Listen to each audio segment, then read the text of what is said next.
right, so we're live. Let's get a couple shares out before we get really going here. What's this saying? Oh, Facebook gave me a notification that I'm live. That's cool. All right, let me share this to. Oh dear, I gotta turn the volume down. Share it to a group. Collinsville connection. Why is that not coming up?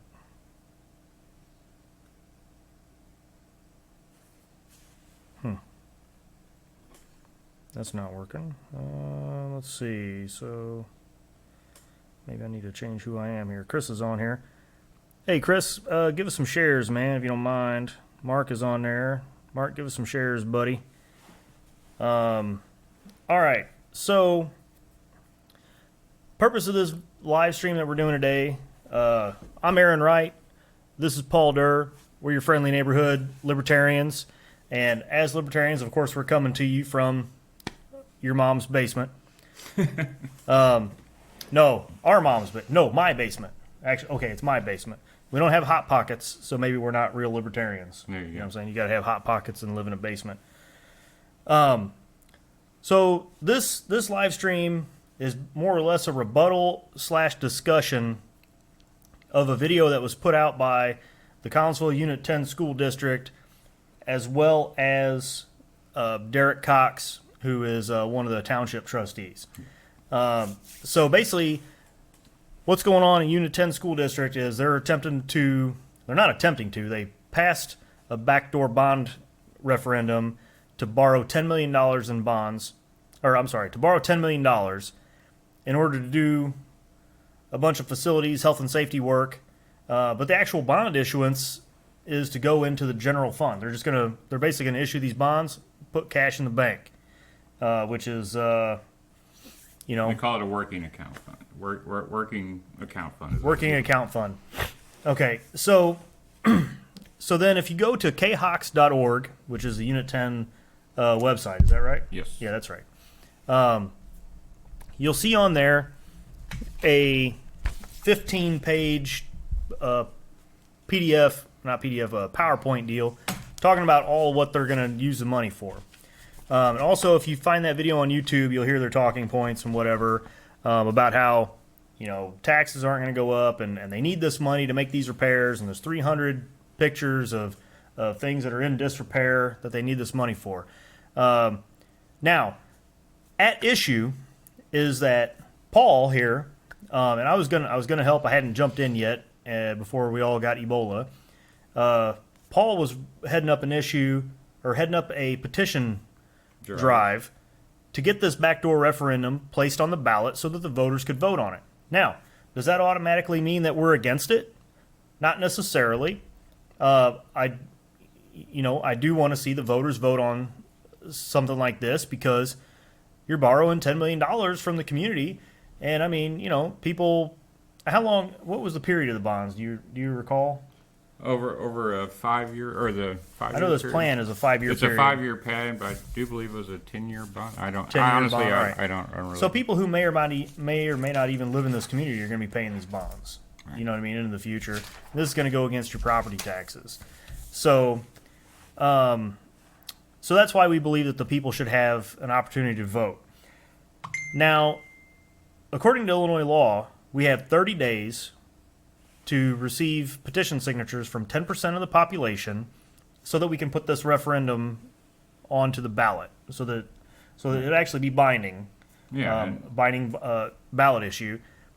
But now, as you see, we're under lockdown. And actually we've been under, starting on like the 12th or something like that. It really wasn't a good idea to go out and do this kind of stuff. We're supposed to be social distancing. But then that got worse and worse, and now it's a full-on, shelter in place. So, which of course we're not violating right now in my basement here. We're 3 feet apart. You just can't. My part gotten into this is when I was alerted to that.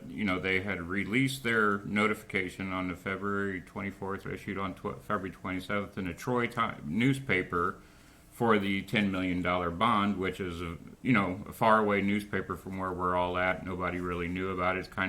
It's kind of skittish in that sense. And whenever you issue a bond like this, it's called a backdoor referendum. Now, there's actually many states that actually find this illegal. This is not allowed in, I don't even think, Missouri or a few other Missouri states. doesn't allow this. It's because it has a shady effect to it. So naturally, it draws my attention to it to say, hey, I'm a Unit 10, paying tax citizen. So it draws my attention to it, and I'm starting to wonder what they did here, what they did there. What is this money going for? And like he said, the money does seem feasible, and I can totally believe that these repairs need done.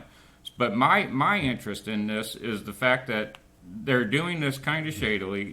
They saying that it's not going to raise taxes, but I know for a fact that this man right here put out a video in 2019 for I do believe it was a transportation. Yeah, they were trying to increase their transportation levy. Right. So, and they didn't have enough money then, but all of a sudden they have enough money, and they're saying it's not going to raise taxes, and it's also coming up on the time that it happens to be the expiration of the old bonds. Yeah. Where this would actually be a continuation of the high levy that they have now, and a reason for a high levy that we have now. I mean, you have a situation there, and with some of these expenses, I can actually question the estimated cost. Being an electrician on lighting, I want to know more details. I want to see the estimates. I want to know. There's a lot of questions that need to be asked before it just goes past by a school board membership of just a few people. This is something that the people need to know about and have a chance to vote on in November. And like I said, if the people believe it'll pass and everybody's happy, good to go.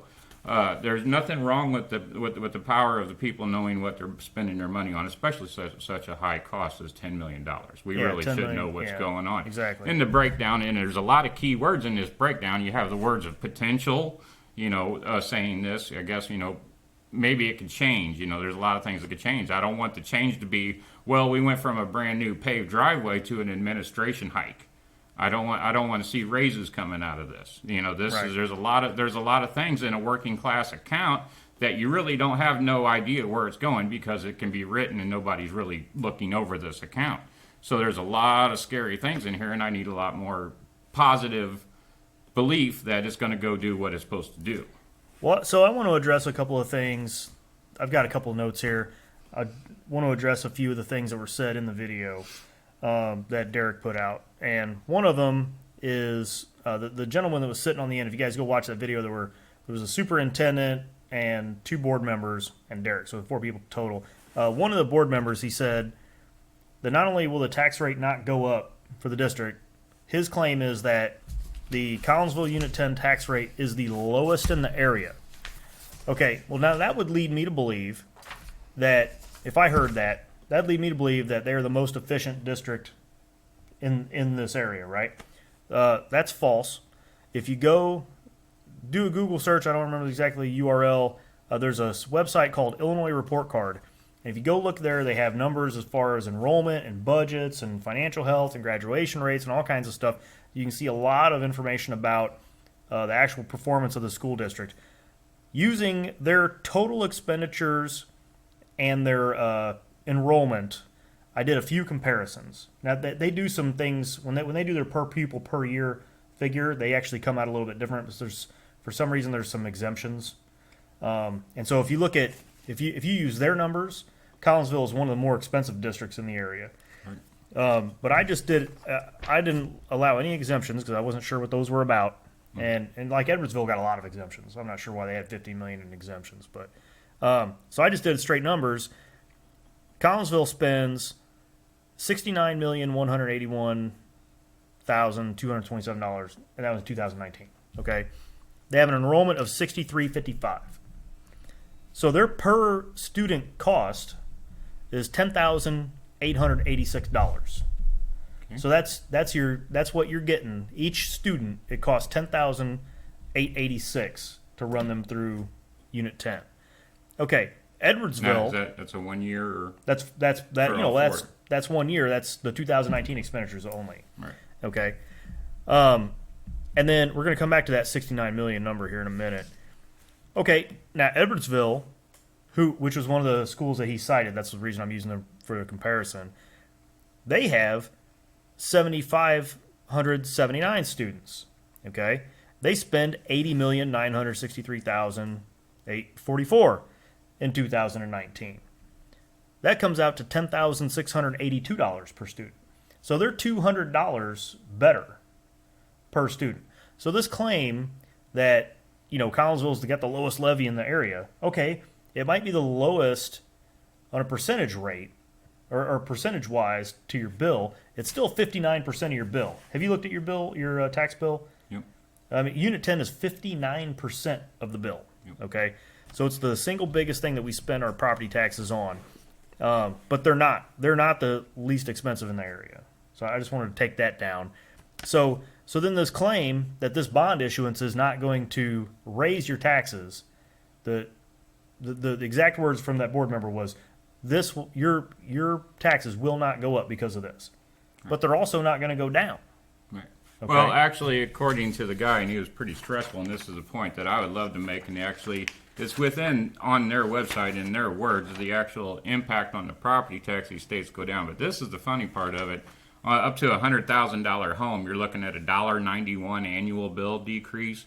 Up to a $200,000 home, you're looking at a decrease of $3.82.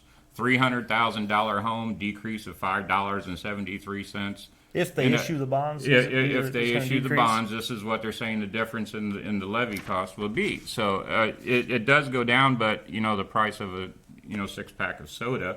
So again, the fear and if you read into the PowerPoint on there, it looks like they're going to allocate or actuate most of their funds that are already purposed for these maintenance costs and everything. They're putting in their total funding, leaving nothing left for any other form of emergencies, also where that potential word comes in. So whenever that next emergency comes in, they've already, actuated all their money instead of, harboring back a little bit here or there for any rainy day, because, what's the rainy day fund in Illinois state? We have a problem with that, where we have about a 15-minute lifespan of rainy day funds.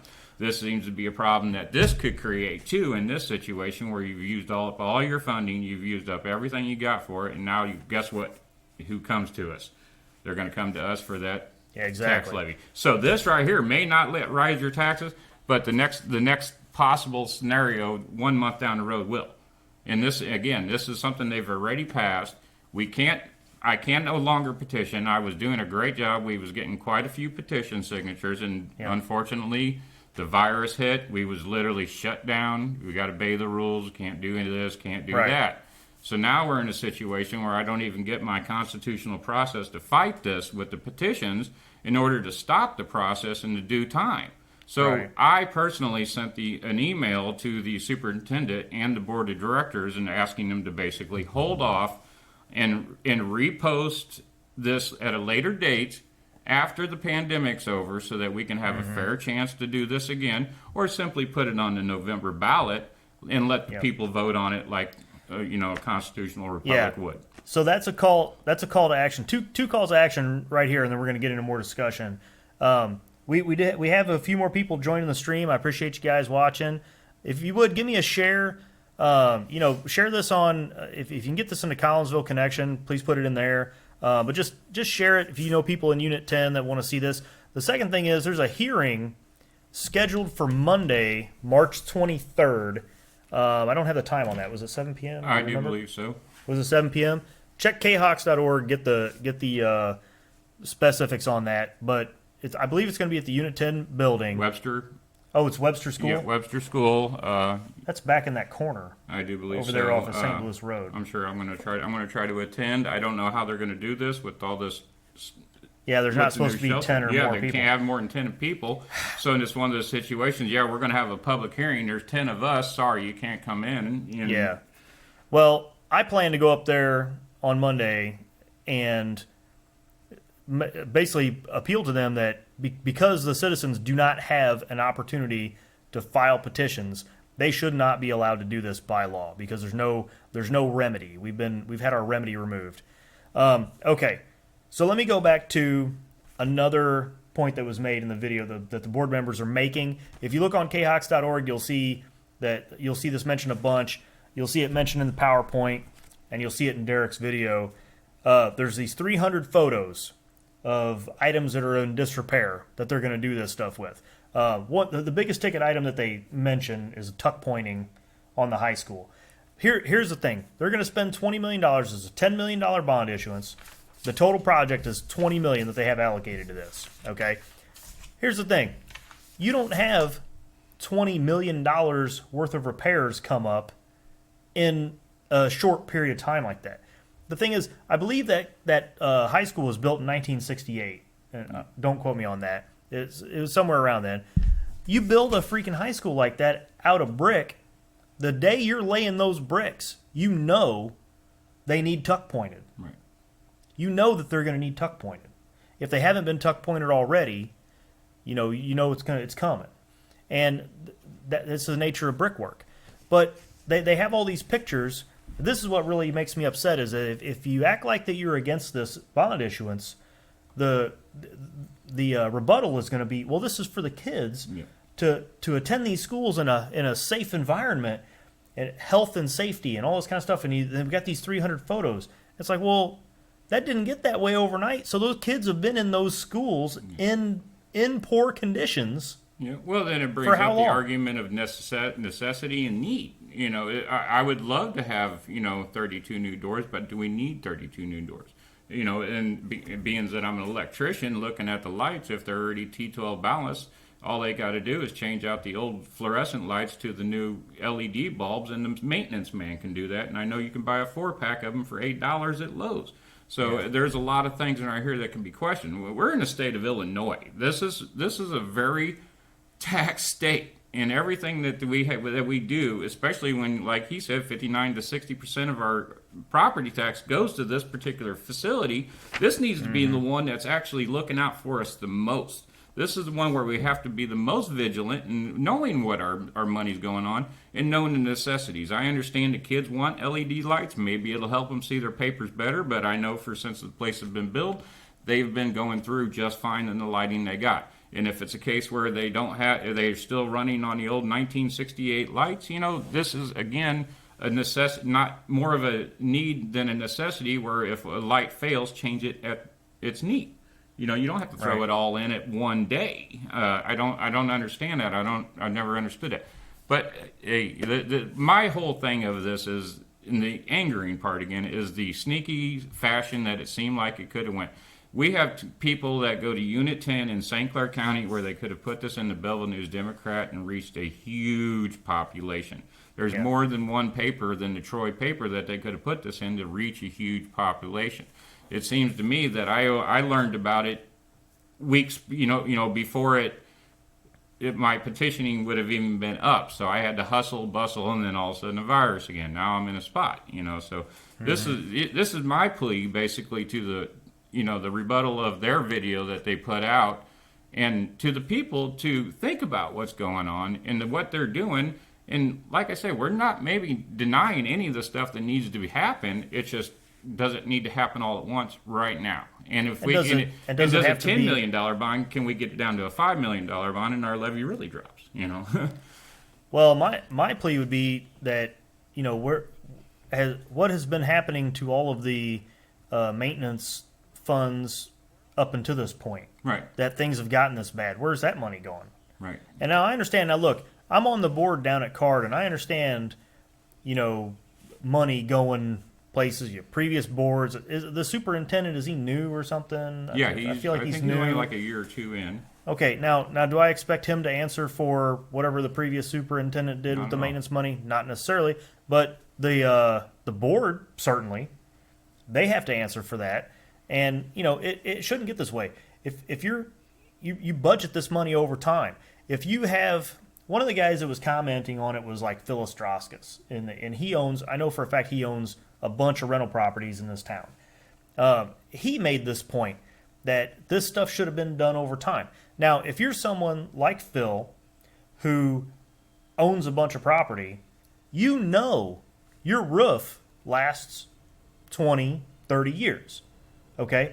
If you're not thinking about this, your roof actually has a per month cost. You know what I'm saying? If a roof is $20,000 and it lasts 20 years, that's $1,000 a year that roof is costing you. You have to budget for that. Okay? It's the same thing with these schools, and people know this. And you project these things, and it has to be in the budget. What are we getting for $10,886 a year Right. per student. We should be getting some facility upkeep, Yep. right? And so to say, well, we need to borrow money, and we got this 3 to 5 year plan, which sounds like something right out of the Soviet Union, by the way. They're really into 3 to 5 year plans. But, you know, we got this 3 to 5 year plan to do all this work. Well, what was going on up until this point? That's the question that I want to know. Now, another thing, back to the taxes not going up. It's you can say, okay, this bond is not going to make the taxes go up. And I'll say, okay, that's fine. You guys have done the math. I'll believe you on that. What is going to make your taxes go up? The stock market crash. The stock market crash that we just had, I don't know if you guys have seen this. I'm sure you have. It's on the level of like a, 1987, 2008. It's a major crash. And what that means is that the teacher's retirement system is going to come up short because it's based on getting a 7% return every year. I'm predicting a less than 7% return for this year. Yep. And I'm not exactly Nostradamus here. And so what's going to happen is the retirement system is going to get hit with a bill at the end of the year. It says you guys are this much short on your obligations, and they're going to have to pay that. And guess where that money comes from? Us. So while you are a waitress and you don't get to go to work because your seating room is shut down, guess what? You still got an epic tax bill coming up probably about 11 months from now to pay for these retirements. Yeah. So that's what nobody's talking about in this whole thing. Oh, we need this money for repairs. Okay. And then the other thing, if I can throw something on there, the schools are shut down right now. Yeah. Okay. We're still paying everybody, I guarantee. It's not like they're going to spend less money this year because they're shut down. And that's another thing that kind of rubs me the wrong way about this whole system. Okay. Let's check the chat for comments. We have 6 people on still. Let's see. If it doesn't make sense, if you look at government some doesn't do it. of these things that they're putting that money towards, I mean, you look here, it says drawing and renovations of 12 bathrooms, and 2 years later, or 1 year later, has drawings and renovations of 10 bathrooms. Oh, really? Yeah, so I don't know if these are necessarily repairs, or are we upgrading to a whole new facility in these bathrooms? You know what I mean? Again, there's a lot of questions that could Okay, need so answering. one big item that they keep throwing this out. They keep saying asbestos abatement. Okay, so we've got 2 years in a row here: abatement of floor tiles and new flooring. All right, and I don't see any other asbestos. Here's some more floor tiles in 2022. That's 3 years in a row. Nope, 2021. Yeah, and that's at the end of So- the plan. Did I just see lead paint? No. Asbestos abatement of 7 classrooms and new flooring, epoxy, which is grant funded, so that's in 2020. So it looks like every year they're going to do some more asbestos abatement. Okay, so again, here's the thing: why are we bonding asbestos abatement right now when those tiles were put in the 70s? Right? I mean, when was the last year for asbestos tile? Oh, I can't. It's been a while. It's been a freaking long time ago. All right. And the thing is about asbestos tile is if you leave them in place, if they're in good shape, which they may not be. If No, they're not. If they're showing, they're not in Yeah, good shape. they do show a picture of a hole in the roof that's been there looks quite a long time. Again, maintenance. I mean, if you look A at hole in the roof? Oh yeah, it shows it in the Is the it in last here? picture. Yeah, it's literally a big giant hole in the bathroom roof. But Oh, it was in the false ceiling.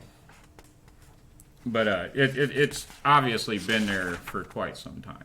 Yeah. It's nothing new. And again, proper maintenance over time may have solved that problem there on that. But In my mind, it has to. there are some definite needs. There are definite needs in there, but we just need to talk about this more and get a little bit more information before we just allow this to go through. Yep, I agree. Like a bathroom repairs. Okay, yeah, that's a ceiling at Doris School. Mm-hmm. The false ceiling has a giant hole in it. Is that a false ceiling? I can't really tell. No. Anyway, look, I'm not here saying that kids don't need safe facilities. What I am here saying is that, This shouldn't necessarily be a bond issuance. But anyway, whether you're for or against this 3 to 5 year plan, we don't have the opportunity to petition. And so we're calling on the school district to not to issue these bonds because we have our legal remedies have been taken away from us. It's not even asbestos ceiling. It's just drywall ceiling with a big hole in it. Okay, that's a drywall ceiling. That's not a false. I was calling it a false ceiling. Yeah, but it's not. It's just a Looks drywall. like a skylight leak, actually. Yeah, I don't know. So that's something that should have been done. I mean, the roof probably needs to be done. Yeah, They haven't no maintained the doubt roof. about it. No doubt about it. So that's the thing. All right, guys. Hey, I guess that's about all we have to say on this issue, right? Yeah, and again, a final recap of it is that we don't deny that they need the money. We're not trying to stop the money, actually, and this don't stop the money. Nothing I did with the petitioning stopped the money. It just put it on the ballot so that the people can vote on it and ask a little more questions. I'm one guy trying to ask a bunch of questions for thousands and thousands of parents that are sending their people, their students to these guys' school. And there's a lot of people that are paying the taxes that don't even have students going, so I'm trying to reach out for them too. I got a lot of questions. There needs to be a lot of answers. And the small amount of time that we had to try to get this answered is no longer available to us. Let's think about this and let's do this the right way. Let's just take it from a different approach, slow down, look at this the right way, and give the people a chance to actually vote on this and ask the questions needed. I agree. All right. Well, with that, guys, appreciate you watching. If you can make it out to that hearing on Monday, you don't get stopped by the National Guard or something. We don't know how this lockdown is going to work yet. They may cancel it. I'm sorry, shelter in place. Yeah, I'd like to see them cancel the hearing, honestly, too. But if they cancel the hearing, they pass anyway. Yeah, the bond issuance has already been passed. So I don't know. Anyway, appreciate you watching. Share this video. Get it around the Unit 10 people. Give them something to think about. And thanks a lot.